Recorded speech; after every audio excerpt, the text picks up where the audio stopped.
All right dear students, welcome to our YouTube channel thermal English Kazim Akeel. और ये आज का हमारा रिलेटिव प्रोनाउन का दूसरा वीडियो है। आज हम दैट के जो एरर्स आते हैं रिलेटिव प्रोनाउन वो पढ़ेंगे, ठीक है। तो एक बार पीछे का थोड़ा सा एक बार रिवाइज कर लेते हैं। देखिए हमें पढ़ा था हु सब्जेक्टिव केस है, पर्सन्स के लिए यूज होता है। हुम ऑब्जेक्टिव केस है, ये भी पर्सन के लिए यूज होता है। विच का सब्जेक्टिव और ऑब्जेक्टिव केस सेम रहता है, ये थिंग्स और स्मॉल एनिमल्स के लिए यूज होता है। उसके बाद दैट का मैंने आपको बताया था कि दैट रिलेटिव प्रोनाउन भी बनाता है, तब ये एडजेक्टिव क्लॉज बनाता है, ठीक है। तो दैट का सब्जेक्टिव और ऑब्जेक्टिव केस दोनों सेम है, ये पर्सन और थिंग्स दोनों के लिए यूज होता है, ठीक है। फिर वर्ड वाले के स्पेशल केस मैंने आपको बता दिया था। तो हमने कल हु वर्सेस हुम के एरर्स पढ़ लिए थे, आज हम दैट का पढ़ेंगे, ठीक है। तो इसको शुरू करते हैं कि दैट के कैसे एरर्स आते हैं, और ये बहुत इंपॉर्टेंट है। देखिए पहला सवाल,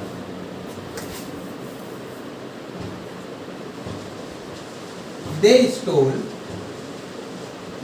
the little money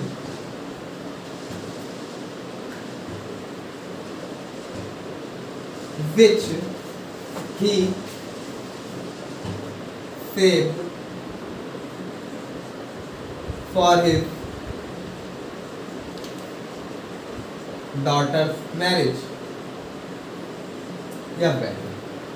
They stole the little money which he saved for his daughter's marriage. अब आप देखो यहाँ पर आपने they stole the little money आपने लिखा, ये क्लॉज 1 है। फिर he saved for his daughter's marriage, ये क्लॉज 2 लिखी, क्लॉज 2 लिखी। अच्छा मैं आपको बताऊं, देखिए अगर आप कुछ चीज सेव करते हो तो सेव करोगे तो मनी करोगे, सेव मनी, टाइम, रिसोर्स, यही तो करोगे। तो बेसिकली जो सेव वर्ब है ये ट्रांजिटिव वर्ब है, मतलब इसके बाद आप नाउन प्रोनाउन तो लिखोगे ही, नाउन या प्रोनाउन लिखोगे, ठीक है। ऐसी वर्ब जिनको व्हाट या whom की जरूरत होती है, के आंसर की जरूरत होती है, उन वर्ब को हम ट्रांजिटिव वर्ब बोलते हैं। कोई भी वर्ब है, he is playing, अब आप पूछोगे what is he playing, question पूछोगे नहीं पूछोगे, तो व्हाट के आंसर की अगर किसी वर्ब को जरूरत है तो वो वर्ब ट्रांजिटिव होती है। ट्रांजिट मतलब होता है ट्रांसफर कर देना। ऐसी वर्ब जिनके बाद आप नाउन या प्रोनाउन लिखने की जरूरत पड़े, उन वर्ब को हम ट्रांजिटिव वर्ब बोलते हैं, ठीक है।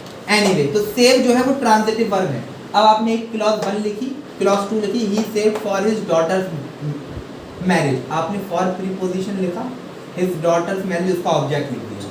अब आप देखो इन दो क्लॉजेस को जोड़ने के लिए आपको क्या चाहिए, एक कंजंक्शन चाहिए। उसके साथ साथ ये जो सेव वर्ब है, यहाँ पर आप देखो इसके बाद आपने कोई ऑब्जेक्ट लिखा है क्या, कोई नाउन या प्रोनाउन लिखा है क्या, नहीं लिखा। और सेव वर्ब कैसी है, ट्रांजिटिव वर्ब है, इसको ऑब्जेक्ट की जरूरत है। अच्छा उसने सेव किया क्या है, मनी किया है, सेव मनी ही तो की है, ठीक है।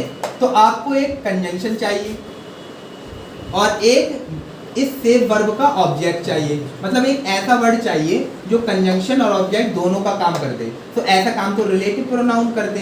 आपने रिलेटिव प्रोनाउन विच का यूज भी कर लिया। विच देखो, विच ने क्या करा, they stole the little money, एक clause, he saved for his daughter's marriage दूसरी क्लॉज, इन दोनों को जोड़ दिया, कंजंक्शन हो गया। उसके साथ साथ सेव वर्ब के लिए ऑब्जेक्ट भी यूज हो, ऑब्जेक्ट भी बन गया। बट अब आप देखो ये जो विच है आप ये किसके लिए यूज कर रहे हो, इस लिटिल मनी के लिए। किसके लिए, लिटिल मनी के लिए। तो लिटिल मनी क्या हो गया, एंटीसीडेंट हो गया। जिस वर्ड, जिस फ्रेज, जिस क्लॉज के लिए हम रिलेटिव प्रोनाउन यूज करते हैं उसको एंटीसीडेंट बोलते हैं। तो ये तो सेंटेंस हो गया ठीक। लेकिन अब आप देखो यहाँ पर विच ना लिखेंगे, आप क्या लिखेंगे, दैट लिखेंगे।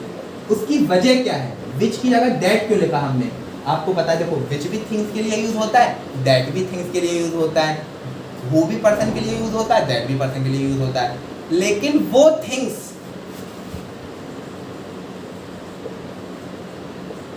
के लिए तो आप विच और दैट दोनों का यूज करते हो। लेकिन अगर थिंग्स डेफिनेट हैं स्पेसिफिक हैं, तब इस बात को समझो, दिस इज वेरी इंपॉर्टेंट।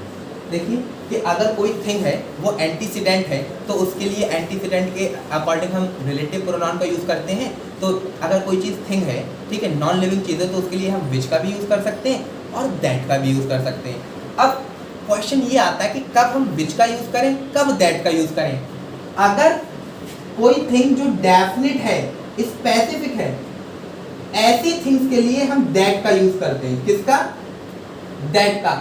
अगर थिंग इनडेफिनिट है और जनरल है तो उस केस में हम विच का यूज करते हैं। अब आप मुझे ये बताओ कि आपने यहाँ लिखा द लिटिल मनी लिखा, ये जो द लिटिल मनी है ये स्पेसिफिक अमाउंट ऑफ मनी है या नहीं है?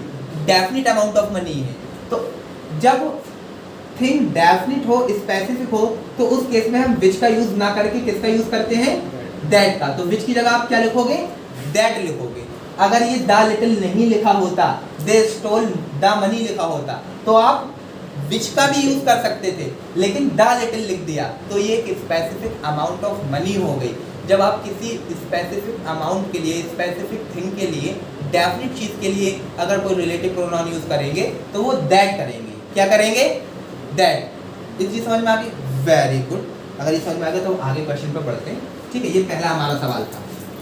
अभी मैं आपको, ये बात इतनी नहीं है, इससे आगे भी जाएगी, तो आप तैयार रखना। शुरू हम यहाँ से करेंगे कि दैट का यूज ऐसी थिंग्स जो डेफिनिट हो, स्पेसिफिक हो, ठीक है, उनके लिए किया करो। एक ये देखो, ये जो सब लोग बोलते ही है, all that glitters is not gold. सब लोग हिंदी में बोलते हैं, हर चमकने वाली चीज सोना नहीं होती। All that glitters is not gold. अब आप देखो, आपने यहाँ पर ऑल लिखा, ऑल को सब्जेक्ट की तरह लिखा। अच्छा, is not gold, is not gold इसका प्रेडिकेट लिख दिया। All is not gold. What is not gold?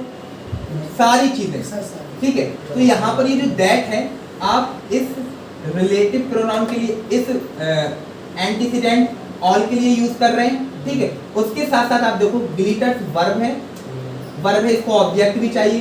तो अच्छा, ये वर्ब है तो इसको सब्जेक्ट चाहिए, सॉरी, इसको चाहिए सब्जेक्ट। उसके साथ साथ ऑल इज नॉट गोल्ड और ग्लिटर्स की दो क्लॉजेस भी होगी, इनको जोड़ भी रहा है। अब आप मुझे बताओ, ऑल, अगर मैं कुछ चीज ऑल में लिख दूं तो ऑल एक डेफिनिट चीज ही तो होगी, डेफिनिट होगी, स्पेसिफिक होगी, और स्पेसिफिक चीजों के लिए हम किसका यूज करते हैं? दैट। तो इसको ऐसे लिखते हैं, all that glitters is not gold, ठीक है, क्योंकि ऑल एक स्पेसिफिक कर दिया, कोई भी चीज इसमें आ गया, अब स्पेसिफिक होगी। एक और देखना, Sachin is the best batsman who has ever played on this ground, who has ever played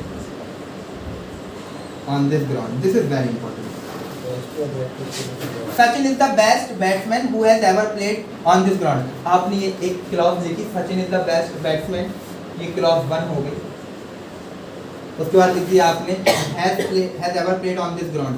अच्छा, has ever played में has जो है वो मतलब ये हेल्पिंग वर्ब और मेन वर्ब है इसमें। अब आप देखो, सचिन बैट्समैन क्या है? ये एक पर्सन है, पर्सन है। अच्छा, इस क्लॉज के अंदर, इस क्लॉज 2 में सब्जेक्ट की कमी है, सब्जेक्ट की कमी है या नहीं? क्योंकि आपने वर्ब लिख दिया और सब्जेक्ट नहीं लिखा। अच्छा, अब आप देखो, आपने हु लिखा, हु सब्जेक्टिव केस का प्रोनाउन है, सब्जेक्टिव केस का प्रोनाउन है या नहीं है? अच्छा, हु का यूज आप पर्सन के लिए करते हो, तो हु का यूज आपने किया किसके लिए है? बैट्समैन के लिए। ये तो सेंटेंस सही हो गया। बट अगर आप देखो, ये जो बैट्समैन है ये एक स्पेसिफिक बैट्समैन है। आपको कैसे पता चला? आपने ये लिख दिया, द बेस्ट। क्या लिख दिया? The best. हु का यूज भी आप पर्सन के लिए करते हो और दैट का यूज भी पर्सन के लिए करते हो। लेकिन अगर पर्सन स्पेसिफिक है, अगर पर्सन स्पेसिफिक है, डेफिनेट है, तो उस केस में आप फिर दैट का यूज करते हो। अब यहाँ पर आपको क्या यूज करना है? दैट। अब आपको कैसे पता चला कि ये पर्सन स्पेसिफिक है या डेफिनिट है? आपने यहाँ पर द बेस्ट लिख दिया, सुपरलेटिव डिग्री लिख दी, सुपरलेटिव डिग्री लिख दी, तो ये इससे स्पेसिफिक हो गया कि जिस नाउन के बारे में हम बात कर रहे हैं वो डेफिनिट है। क्या है? डेफिनिट। जब नाउन डेफिनिट हो, जब एंटीसीडेंट डेफिनिट हो, तो irrespective whether it's a human और non human we use that. तो अब आपको यहाँ पे क्या लिखना पड़ेगा? दैट लिखना पड़ेगा। अगर द बेस्ट नहीं लिखा होता तो हम फिर क्या लिखते? फिर लिखते हम हो ही। ठीक है, तो अब आपने द बेस्ट लिख दिया तो सुपरलेटिव डिग्री लिख दी। सुपरलेटिव डिग्री लिखने के बाद हमें ये पता चल गया कि ये नाउन स्पेसिफिक है, डेफिनिट है। सुपरलेटिव डिग्री क्या होता है? सुपरलेटिव डिग्री जैसे good, better, best, best superlative degree है। ठीक है, ऑलराइट। एक और सवाल ये कर देखो।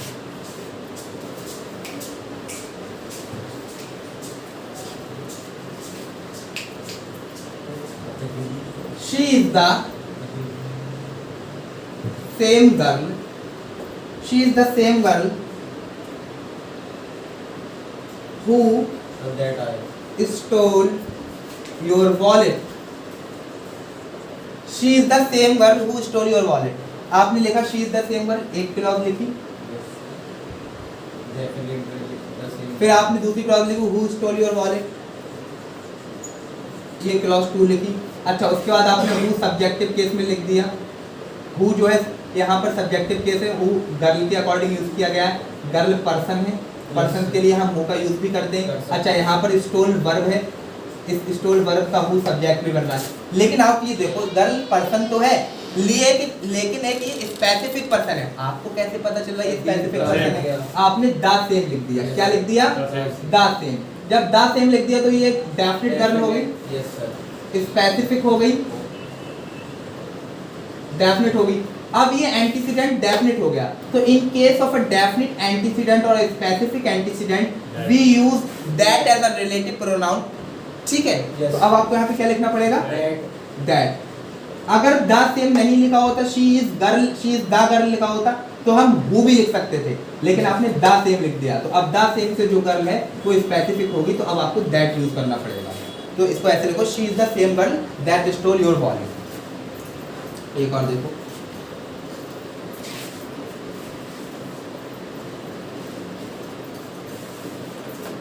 एक सवाल और देखना।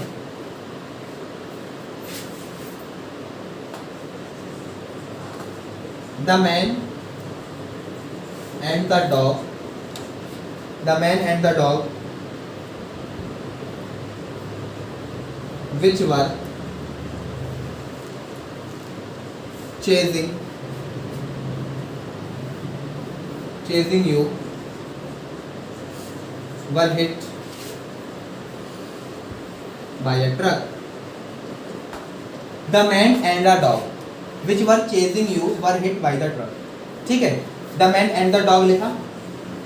ठीक है, ये सब्जेक्ट 1 लिखा। उसके बाद आपने, अगर अब इसको वर्ब नहीं मिली तो बाद में वर्ब मिलती है, मैंने आपको बताया था। ठीक है, were chasing you were hit by the dog। अब आप देखो, आपने यहाँ पर which का यूज किया, किसका यूज किया? ठीक है, विच का यूज किया। विच का यूज आप थिंग्स के लिए करते हो। अगर आप विच का यूज थिंग्स के लिए और स्मॉल एनिमल्स के लिए करते हो, अगर हम ये माने तो विच का यूज चलो डॉग के लिए हो जाएगा, तो मैन तो पर्सन है, उसके लिए नहीं कर पाओगे।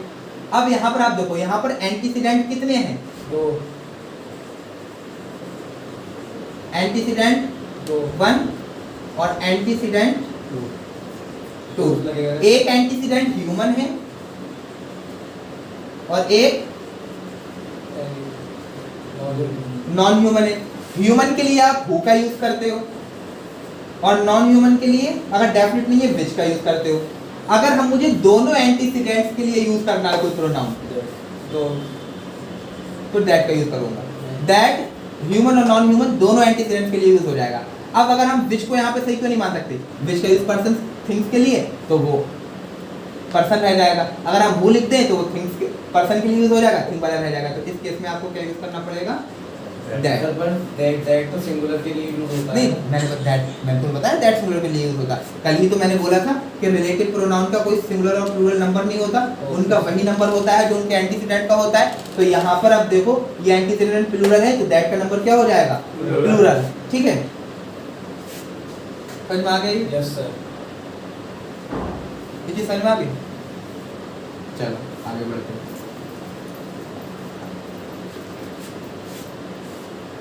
दैट बड़ा ही इम्पोर्टेंट है और अभी हम और देखेंगे इसको कैसे। बेसिकली रूल तो यही है, हर जगह डेट ही लगाना। अरे वाह, रूल फुल मूल मूल कुछ नहीं होते। ठीक है, यही तो लगाना।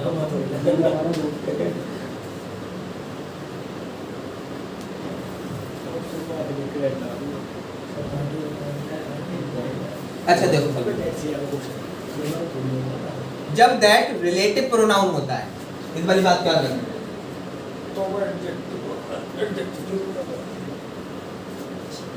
when that acts as a relative pronoun, then it refers to both singular and plural number। लेकिन जब दैट डिमॉन्स्ट्रेटिव प्रोनाउन होता है, when that acts as demonstrative pronoun,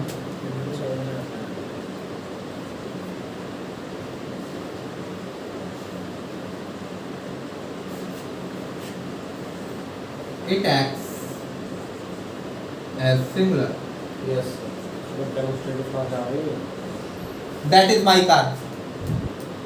ठीक है, तो वहां पर दैट सिंगुलर हो जाएगा। लेकिन जब दैट रिलेटिव प्रोनाउन होता है तो ये हमेशा मतलब सिंगुलर और प्लूरल दोनों को रेफर करता है। कोई जेंडर वो नहीं होता था, इसका कोई नंबर होता है। हाँ, रिलेटिव प्रोनाउन के कोई अपने नंबर नहीं होते, डिमॉन्स्ट्रेटिव प्रोनाउन के तो होते हैं। अब देखो,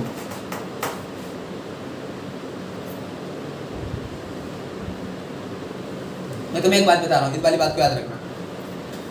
अगर कोई एंटीसीडेंट है और उसके साथ ये डिटर्मिनर लिखे हुए हैं, all, none, both,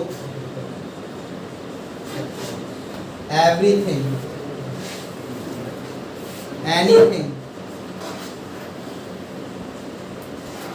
something, no, the same, the only, The best. the little, the few, या the प्लस सुपरलेटिव डिग्री। ठीक है, कोई एंटीसीडेंट है उनके साथ ये डिटर्मिनर्स लिखे हुए हैं, तो उस केस में आप हमेशा ही दैट का यूज किया करो। लेकिन सिर्फ बात इतनी नहीं है, और रिलेटेड प्रोनाउन में पर हाँ, हमेशा दैट का यूज किया करो। बात इतनी नहीं है, अभी इससे आगे भी है। ठीक है, लेकिन अभी आप इतना याद रखो, एक्चुअली होता क्या है, मैं आपको ये भी बता दूं, जब आप दैट को as a relative pronoun use करते हो तो ये डिफाइनिंग रिलेटिव क्लॉज बनाता है। और ये जो डिटर्मिनर्स हैं, जब इन डिटर्मिनर्स का यूज आप किसी नाउन के लिए करते हो तो वहां पर उस नाउन को डेफिनेट बना देते हैं। और that as a relative pronoun defining relative clause बनाता है, इसी वजह से हम दैट का यूज करते हैं। एक चीज और देख लेना, एक बात मैं और बता ही देता हूँ यहाँ पर। ठीक है, क्या मतलब है डिफाइनिंग रिलेटिव क्लॉज का?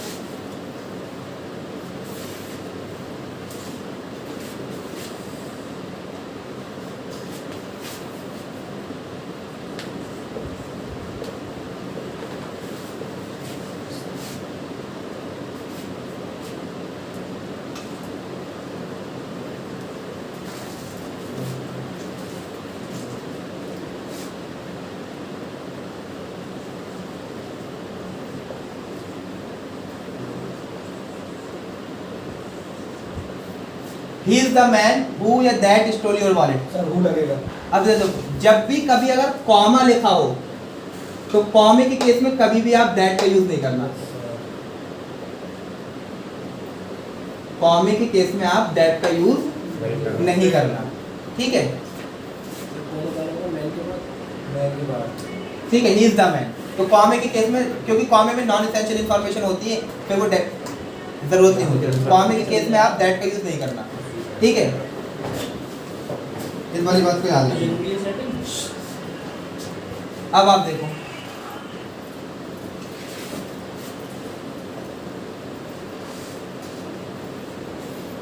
This is very important.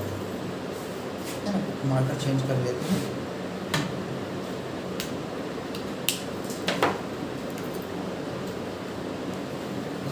चलो देखना चाहिए सवाल।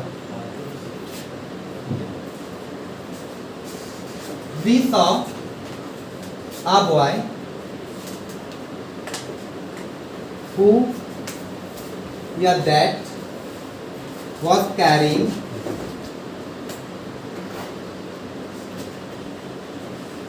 his shoes on his head. Question 1. Question 2. We saw the boy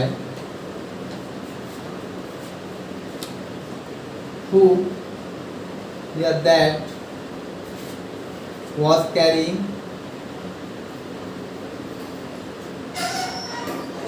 his shoes on his head. एक और देखना। We saw the same boy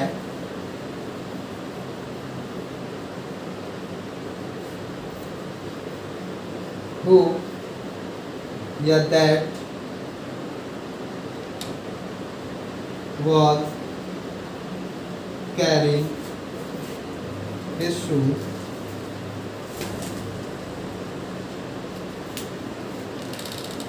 on his head. ठीक है। अच्छा देखो, वी सादा बॉय एक क्लॉज हो गई, was carrying his shoes ये क्लॉज 2 हो गई, ये क्लॉज 2 हो गई, ठीक है। इस क्लॉज में आपको सब्जेक्ट की कमी है, तो ऑलराइट हु भी सब्जेक्टिव केस है और दैट का सब्जेक्टिव और ऑब्जेक्टिव केस दोनों सेम रहता है। अब आप देखो, ये तो हो गया रिलेटिव प्रोनाउन सब्जेक्टिव केस के, क्योंकि यहाँ पर हमें वर्ब की जरूरत है। रिलेटिव प्रोनाउन एंटीसीडेंट के अकॉर्डिंग यूज किए जाते हैं। यहाँ पर जो एंटीसीडेंट है वो आ बॉय है, यहाँ पर एंटीसीडेंट द बॉय है, और यहाँ पर एंटीसीडेंट द सेम बॉय है, ठीक है, द सेम बॉय है। अब आप देखो, आप अगर आप आ बॉय लिख रहे हो तो ये कोई डेफिनेट बॉय है? बॉय डेफिनेट नहीं है। अगर ए और एन आर्टिकल का यूज हम इंडेफिनिट नाउन के लिए करते हैं, और दैट का यूज आप तभी करते हो जब एंटीसीडेंट डेफिनेट हो, ठीक है। तो यहाँ पर जब आपने आ बॉय लिख दिया तो ये तो एक डेफिनेट एंटीसीडेंट है ही नहीं, यहाँ पर आ जाएगा हु। अब आप चीज देखो, वी सॉ द बॉय, आपने द बॉय लिखा, ये बॉय डेफिनेट तो है लेकिन उतना डेफिनेट नहीं है, ठीक है। द बॉय बहुत सारे बॉयज हो सकते हैं, लेकिन ये बॉय डेफिनेट है, लेकिन उसके अंदर जो स्पेसिफिसिटी है, डिग्री ऑफ स्पेसिफिसिटी है, वो उतनी नहीं है। तो इस केस में आप हु और दैट दोनों का यूज कर सकते हो। किसका? हु और दैट दोनों का यूज कर सकते हो। ये द बॉय डेफिनेट तो है लेकिन उतना डेफिनेट भी नहीं है जितना होना चाहिए, ठीक है। अभी मैं बता रहा हूँ कितना होना चाहिए। तो इस केस में आप हु का भी यूज कर लो और दैट का भी यूज कर लो। अब आप पूछो सर अगर दोनों ही दिए हो तो हम प्रेफर किसको करें? तो आप इसको प्रेफर करना, इसको प्रेफर करना, लेकिन हु का भी यूज ठीक है। अगर दोनों ऑप्शन दिए हो तो दैट को प्रेफर करना, लेकिन यहाँ पर आ जाइए, we saw the same boy, अब आपने सेम लिख दिया, सेम लिख दिया। अब ये बॉय डेफिनेट और स्पेसिफिक दोनों हो गया, डेफिनेट और स्पेसिफिक दोनों हो गया। तो इस केस में आप हु का यूज नहीं कर सकते, सिर्फ और सिर्फ दैट का ही यूज करेंगे, ठीक है। ये चीज आपके समझ में आई? अच्छा, ऊपर वाले केस में दैट का यूज क्यों नहीं कर पाएंगे? क्योंकि आपने ए आ बॉय लिख दिया है। ए और एन का यूज आप इंडेफिनिट नाउन के लिए करते हो, और दैट का यूज हम तभी करते हैं जब डेफिनेट क्या चीज हो, एंटीसीडेंट डेफिनेट हो, स्पेसिफिक हो। यहाँ पर आपने द बॉय लिख तो दिया लेकिन उतना स्पेसिफिक और उतना डेफिनेट भी नहीं है। डेफिनेट है लेकिन यहाँ पे बिल्कुल कैटेगोरिकली हमें पता चल रहा है कि the same boy definite boy है, ठीक है। ये चीज आपके समझ में आ गई? यस सर, वेरी गुड, ठीक है। आई होप आपने लिख लिया होगा।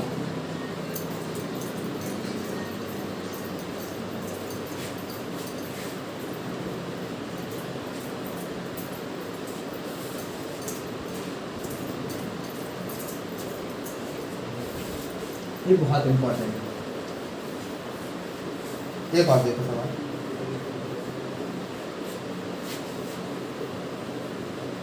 आई वॉन्ट अ बैग विच या that has 3 compartments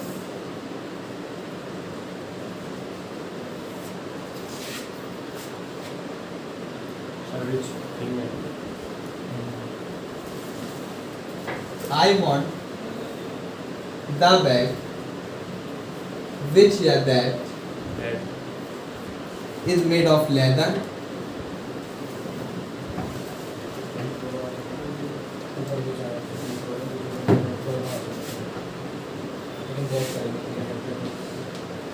I want the same bag which या that I saw in the market.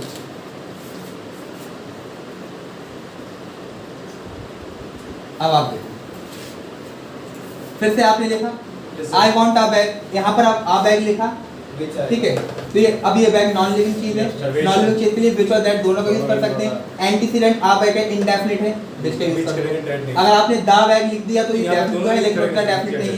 विच और दैट दोनों का यूज करोगे, प्रेफर किसको करेंगे, दोनों में से दैट को। I want the same bag, अब तो यहाँ पर आपने डेफिनिट कर दिया, स्पेसिफिक कर दिया, आ गया समझ में? यस सर, ये समझ में आ गया। Very good. अब इसको मिटा देते हैं। चलो अब ये तो हो गया हमारे दैट, अभी इसमें बात इतनी नहीं है, आगे भी बढ़ेगा। एक सवाल मैं लिखता हूँ,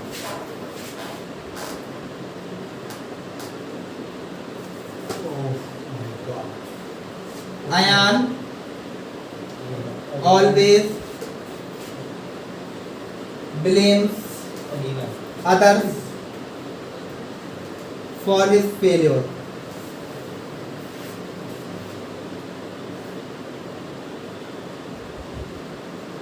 Which is not liked by his friends. इस सवाल ये बोलो, इसको देखो। Ayan always blames other for his failure, which is not liked by his friends. अब आप मुझे बताओ, यहाँ पर आपने which का यूज किया, which का यूज किया। Ayan always blame other for his failure, ये एक क्लॉज हो गई, ये क्लॉज हो गई। Is not liked by his friends, ये क्लॉज 2 हो गई, जिसमें सब्जेक्ट की कमी है। तो यहाँ पर हम which को क्या मानेंगे, अच्छा ठीक है, विच ही है, विच ही लिखो। यहाँ पर विच क्या हो जाएगा, सब्जेक्ट। अब बस बात मुझे इतनी पूछनी है, यहाँ पर आपने विच का यूज किया रिलेटिव प्रोनाउन के लिए, इज नॉट लाइक्ड। अब जब लाइक लिखते हो तो आई लाइक मैंगोज, पाइनएप्पल,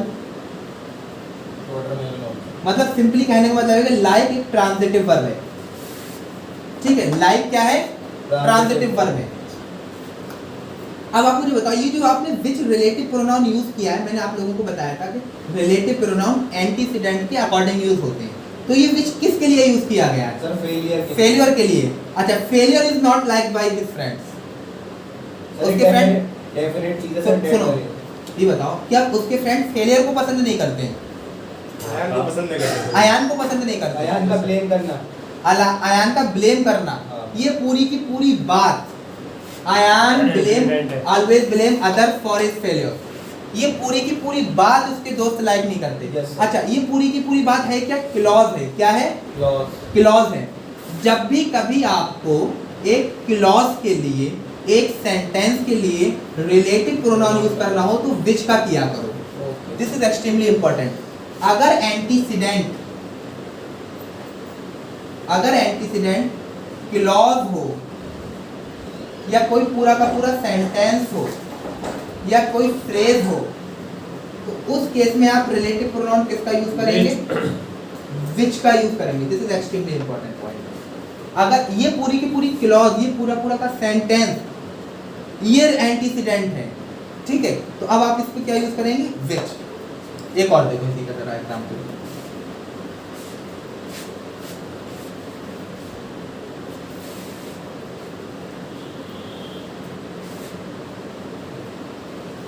एक ऐसे लिख देता हूँ, चलो मैं अपना ही नाम लिख देता हूँ,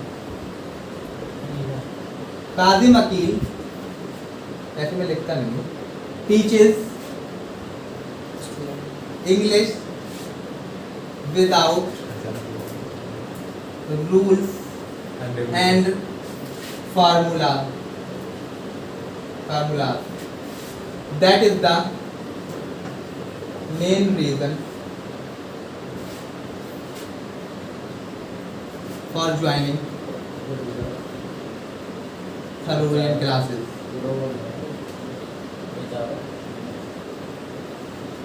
अब आप देखो, आप लिखा Kazim Aqeel teaches English without rules and formula that is the main reason for joining classes. अब आपने यहाँ पर दैट ये पूरा sentence Kazim Aqeel teaches English without rules and regulation, ये एक क्लॉज 1 हो गई,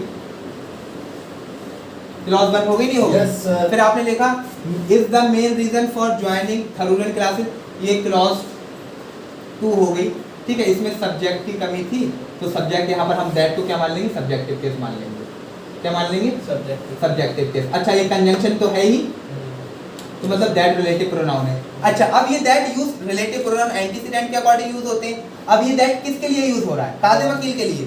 Kazim Aqeel is the main reason for joining Tharoorian classes, ठीक है। Teaches is the main reason, ये की पूरी बात। बात के लिए सर अब ये पूरा का पूरा सेंटेंस ये एंटीसीडेंट है। अगर एक सेंटेंस के अंदर एक क्लॉज एंटीसीडेंट हो, ठीक है, तो उस केस में हम किसका यूज करते हैं,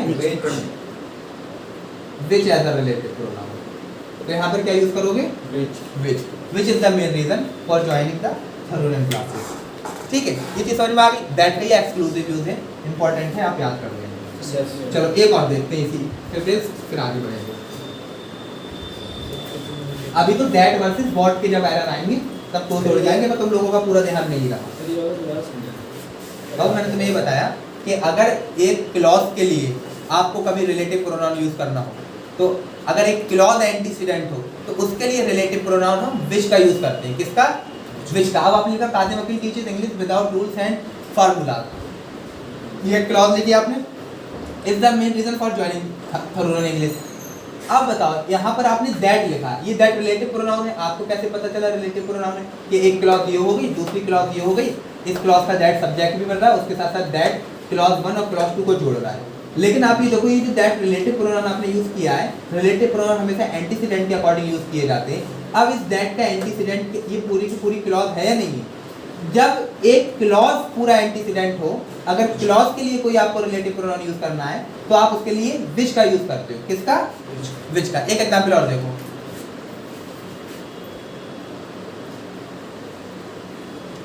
Aryans had horses in their army, that was the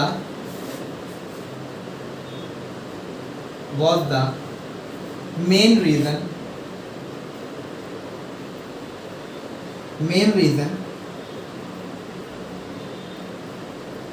for their victory over the people of Harappan civilization, for their victory over the people of Harappan civilization। अब आप देखो, आप लिखा Aryans had horses in their army, Aryans had horses in their army, आपने एक clause लिखी। was the main reason for their victory over the people of Harappan civilization, ये clause 2 लिखी। फिर आपने एक दैट रिलेटिव प्रोनाउन यूज किया। अब आप देखो, दैट रिलेटिव प्रोनाउन यूज करो तो इसका एंटीसीडेंट भी तो कुछ होगा। दैट यहाँ पर सब्जेक्ट की तरह यूज हो रहा है क्योंकि ये वर्ब है। अब रिलेटिव प्रोनाउन अपने एंटीसीडेंट के अकॉर्डिंग यूज होते हैं। इस दैट का एंटीसीडेंट क्या है, in their army, Aryans horses, ये पूरी की पूरी बात, Aryans had horses in their army. So here in this particular sentence a clause is acting as an antecedent for a relative pronoun. So when a clause acts as an antecedent for a relative pronoun, then we use only which for it. तो यहाँ पर आपको क्या लिखना पड़ेगा, which। I have a question. हाँ, क्या question है? सर बेसिकली इसमें जो भी रीजन दिखा रहा है वहाँ पर रीजन दिखाया कोई सेंटेंस तो विच यूज हो। नहीं, मैंने तो ऐसा नहीं बताया रीजन। ज़्यादातर रीजन ताज़े मकील की क्लास पढ़ने का रीजन ही यही है कि हम अगर हाँ रीजन दिखा, अगर रीजन वन वर्ड में है तो फिर क्या करोगे आप? अगर नहीं, फिर तो डिपेंड करता है कि वो रीजन स्पेसिफिक है या फिर स्पेसिफिक नहीं है। ठीक है, most of the time reason specific ही होते हैं। अगर रीजन एक वर्ड में है तो आप दैट और विच का यूज कर सकते हो। ठीक है, हाँ। अगर स्पेसिफिक हुआ तो हाँ, दैट ठीक है। अगर रीजन एक से ज्यादा वर्ड्स में है तो बेच लेंगे। तो विच लगाओगे। सिंपली बात ये है कि अगर एक पूरी की पूरी क्लॉज एंटीसीडेंट का काम कर रही है तो you have to use whichever related pronoun. ठीक है, खैर चलो, तुम्हारी भी सोच सही है। अब देखो, this is the most conceptual point. ये चीज अगर आपको समझ में आई तो मजा आ जाएगा, वरना तो तोड़ जाएंगे। अब मैं जो बात बताने जा रहा हूँ, बताओ सर, 1 मिनट में बता दो। ठीक है। सबसे पहले मैं आप लोगों को बताना ये कुछ बताता हूँ, ये जरा सवाल के सुनना, बहुत ही इंपॉर्टेंट है। सर हाँ जी, इधर देखो, this is extremely important. Babu, that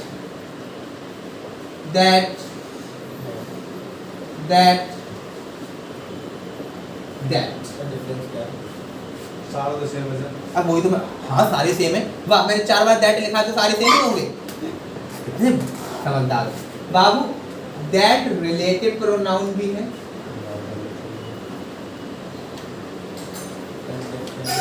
that demonstrative pronoun भी है,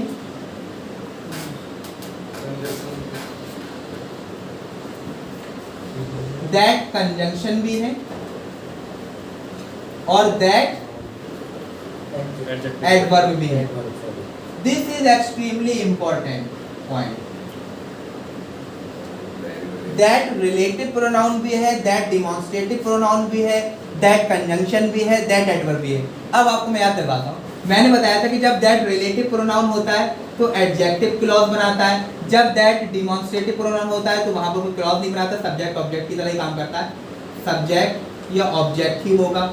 जब दैट कंजंक्शन होता है तो नाउन क्लॉज बनाता है, और जब दैट एडवर्ब होता है तो स्ट्रेस करने के लिए यूज होता है, स्ट्रेस करने के लिए यूज होता है। दैट, ये 4 चीजें हैं। दैट मतलब स्ट्रेस जोर डालने के लिए, दैट ऑनेस्ट अमेन, अच्छा, दैट ऑनेस्ट अमेन। अब दैट को यहाँ पर आप क्या मानोगे? ऑनेस्ट क्या है? एडजेक्टिव है। दैट को डिमॉन्स्ट्रेटिव प्रोनाउन तो नहीं मान सकते क्योंकि मैंने यहाँ पर सब्जेक्ट हो गया। ठीक है, यहाँ पर दैट को आप मानोगे एडवर्ब, तो स्ट्रेस करने के लिए यूज होता है। एनीवे, तो दैट क्या क्या हो सकता है, ये चीजें तुम्हारे समझ में आई? Yes, sir. That relative pronoun है, दैट डिमॉन्स्ट्रेटिव प्रोनाउन है, दैट इसके अंदर रिफिल डालना। ठीक है, दैट डिमॉन्स्ट्रेटिव प्रोनाउन है, दैट कंजंक्शन भी है, और दैट एडवर्ब भी है। जब दैट रिलेटिव प्रोनाउन होता है तो एडजेक्टिव क्लॉज बनाता है, जब दैट डिमॉन्स्ट्रेटिव प्रोनाउन होता है तो सब्जेक्ट ऑब्जेक्ट की तरह काम करता है डिमॉन्स्ट्रेशन का। जब दैट सिर्फ और सिर्फ कंजंक्शन होता है, सबऑर्डिनेट कंजंक्शन होता है, तो नाउन क्लॉज बनाता है। मैं लिख ही देता हूँ पूरा, सबऑर्डिनेट कंजंक्शन तो नाउन क्लॉज बनाता है, और जब दैट एडवर्ब होता है तो स्ट्रेस करने के लिए काम में आता है। ठीक है, अब आप देखो, दिस इज वेरी इंपॉर्टेंट। अब मैं कुछ सेंटेंसेस लिखूंगा। देखो, ये बात मैंने वैसे लिखी कि अब अगर आप जब तक ये नहीं पहचान पाओगे कि दैट क्या है, रिलेटिव प्रोनाउन है, डिमॉन्स्ट्रेटिव प्रोनाउन है, कंजंक्शन है या एडवर्ब है, तो आपको आगे के क्वेश्चन सॉल्व नहीं होंगे। तो इसी वजह से मैंने ये दैट का सारा फंक्शन लिख दिए कि क्या क्या हो सकते हैं। दैट, अब सेंटेंसेस में लिख रहा हूँ, आपको बस इतना बताना है कि दैट कहाँ पर क्या है। डिमॉन्स्ट्रेटिव प्रोनाउन डिमॉन्स्ट्रेट करने के लिए। ठीक है, जब दैट को आप डिमॉन्स्ट्रेटिव प्रोनाउन यूज करते हो, चलो जब इतना पहले तो बताया था, this that these those, this these और those का यूज आप नियर ऑब्जेक्ट के लिए, एक नियर ऑब्जेक्ट टाइम और स्पेस के रेस्पेक्ट में, दैट और those का यूज फार ऑब्जेक्ट के लिए, टाइम और स्पेस के रेस्पेक्ट में, दिस और दैट का यूज सिंगुलर के लिए, these और those का यूज प्लूरल के लिए। This is your bag, that is my bag. ठीक है, इस तरीके से पॉइंट आउट करते हो आप। ऑल राइट, अब मैं कुछ सेंटेंसेस लिखता हूँ। कहाँ गया वो मार्कर? इसमें भी थोड़ा सा रिफ्रेश करो। बताना कि कहां पर क्या है that. I like that car. The quality of this pen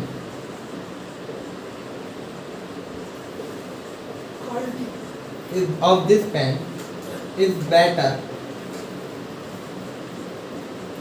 than that one. Seriously? She said that Ayan had sent that letter.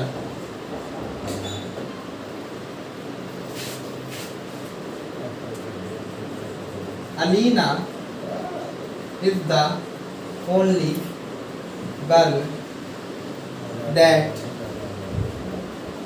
has passed this exam. All right. यहाँ पर मैंने that का यूज किया है और यहाँ पर भी that का यूज किया है, यहाँ पर भी that का यूज किया है और यहाँ पर भी that का यूज किया है। अब बस आपको ये बताना है पहला, दूसरा, तीसरा, चौथा, पांचवा कहां पर that क्या है।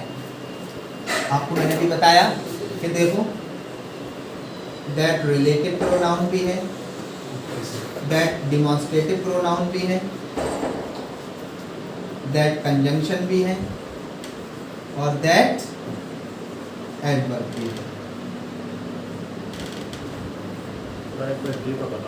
अब बस आप मुझे ये बता दो कि कहां पर that क्या है। आई लाइक that कार, यहाँ पर that को मैं रिलेटिव प्रोनाउन मानूं? नहीं मान सकता, क्योंकि रिलेटिव प्रोनाउन का काम होता है सब्जेक्ट और ऑब्जेक्ट बनना और जोड़ना। क्या that को यहाँ पर डिमॉन्स्ट्रेटिव प्रोनाउन मानूं? अगर डिमॉन्स्ट्रेटिव प्रोनाउन मानूंगा, ठीक है, तो डिमॉन्स्ट्रेटिव प्रोनाउन सब्जेक्ट ऑब्जेक्ट बनते हैं, नाउन की जगह यूज होते हैं। अच्छा, डिमॉन्स्ट्रेटिव डिटरमिनर भी लिख लेना, एडवर्ब तो है ही, एक चीज और लिख लेना है यहाँ पर, यहाँ लिख देता हूँ दैट डिटरमिनर भी है, डिमॉन्स्ट्रेटिव डिटरमिनर। अब आप मुझे बताओ, यहाँ पर कार नाउन है तो अब दैट को यहाँ क्या मानोगे? तो ये क्या हो गया? Demonstrative determiner. The quality of this pen is better than that one. अब आप आपने यहाँ पर दैट लिखा, क्या लिखा?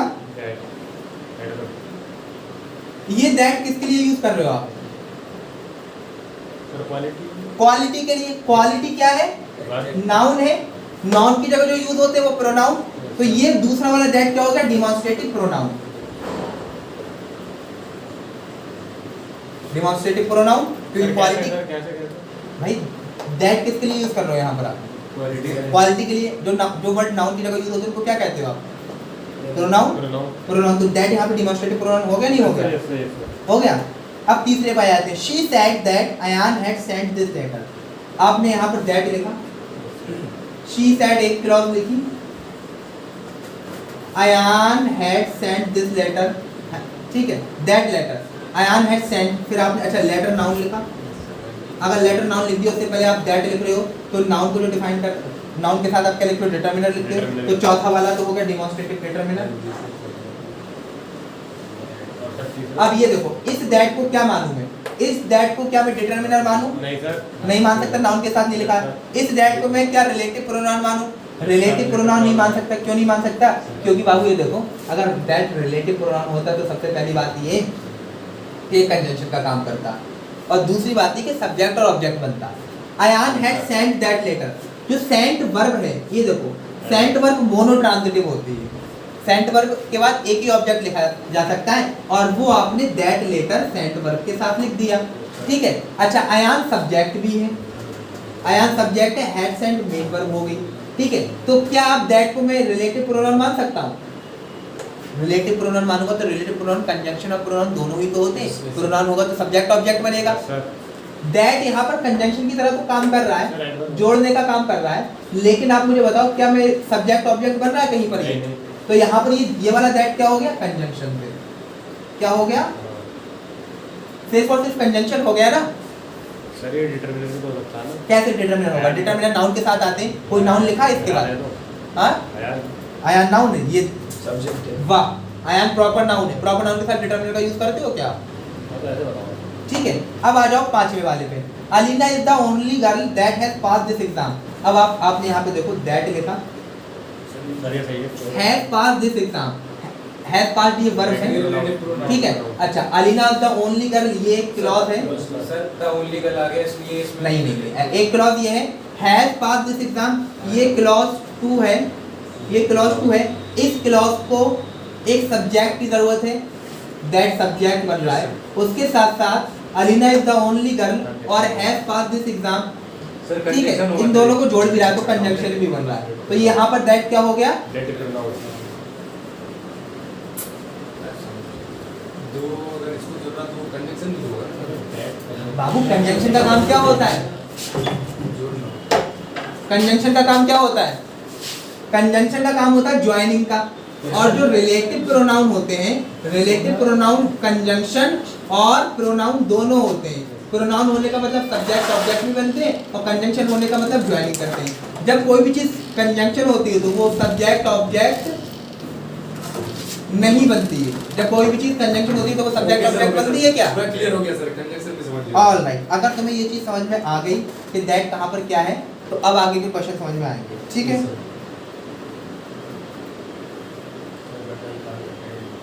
ठीक है, अब ये है, देखो कितना टाइम हो गया, टाइम देखो। हाँ रोको इसको।